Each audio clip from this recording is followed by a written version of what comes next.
Role बचत गटातील महिलांना रोजगार मिळावा यासाठी उल्हासनगर महापालिकेने महिलांसाठी 50 स्टॉल जे आहेत ते उपलब्ध करून दिले होते आणि जवळजवळ गेल्या सव्वा वर्षापासून हे जे स्टॉल आहेत ते धुळखात आहेत आणि याची कुठल्याही प्रकारची काळजी जी आहे ती महापालिका प्रशासनाकडून घेण्यात आलेली नाही आहे। जवळजवळ 1.25 कोटीचा खर्च या स्टॉलसाठी उपलब्ध जो आहे तो करून देण्यात आलेला आहे आणि हे जे स्टॉल आहेत ते आता एकंदरीत जर पाहायला गेलं तर मागच्या पावसाळ्यामध्ये देखील ही स्टॉल जे होते याच ठिकाणी होते आणि याला आता गंज जो आहे तो चढू लागलेला आहे आणि हे जे स्टॉल आहेत ते धुळखात पडलेले आहेत। उल्हासनगर महापालिकेचं जे महिला व बालकल्याण विभाग आहे या माध्यमातून हे जे स्टॉल आहेत ते महिलांसाठी महिला बचत गट आहेत त्यांच्यासाठी हे उपलब्ध करून देण्यात आलेलं आहे। मात्र सव्वा वर्षापासून हे जे स्टॉल आहेत ते याच ठिकाणी आहेत। जवळजवळ 50 स्टॉल जे आहेत ते धुळखात अवस्थेमध्ये आहेत आणि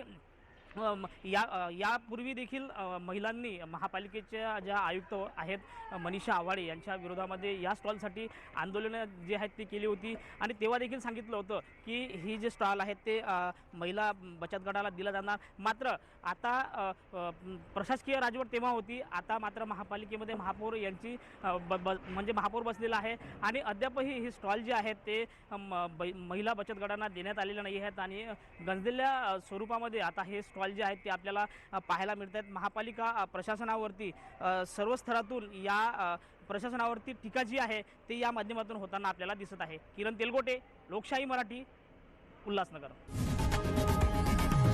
लोकशाही मराठी ऐका, पहा, जागरूक रहा।